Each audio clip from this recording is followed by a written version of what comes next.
What's up, guys? It's Justin with Amity Lock and Safe. We're gonna rebuild a Nissan Sentra Ignition. I think this one is like a 2006.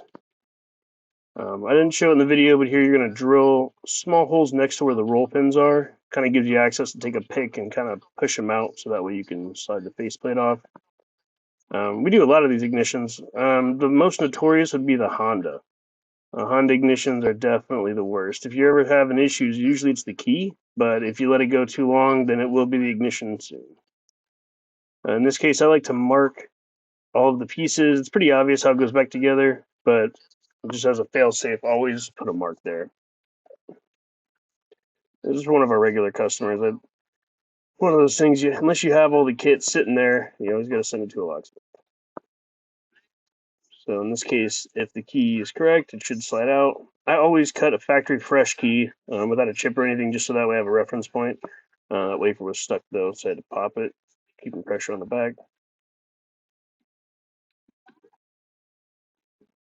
All right, make sure we get all the plastic switches out of the way.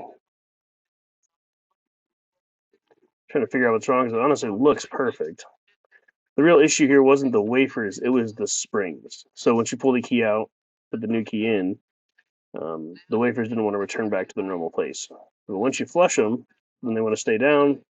So for some reason the springs went bad. Even with all that oil and crap sprayed in there, it still was enough for the springs to corrode, and so we just went ahead and replaced all of them. A couple of the wafers were a little worn, so I replaced them as well. Sometimes it's hard to tell exactly what's going on until you mess with it for a while. So I'm gonna get that last one. Some of these kids being 20 years old, they're made up of from when we do work for the dealership. They provide us with extra wafers.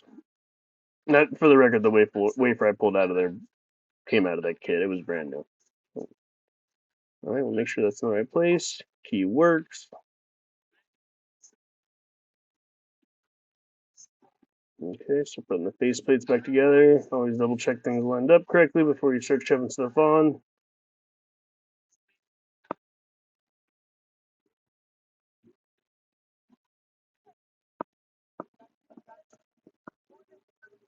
Okay, just gonna lightly tap these roll pins back in here, and then I like to crimp them.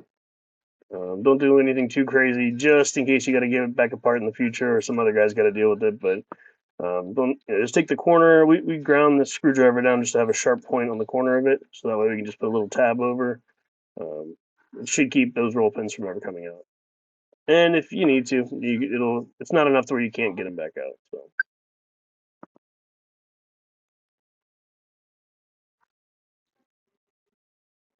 Okay, always be delicate with these antennas. Inside that plastic is just two very thin copper wires that if you were to accidentally crack it or break one of those, that's about a $100 part. And most of the time you have to reprogram it to the vehicle. So if ever you're replacing an ignition, make sure you are gentle with those parts. All right, well, I appreciate you guys watching. If there's anything you guys want to see or know how it works, just shoot a comment down at the bottom so that way I can put a video together for you. Thank you for watching.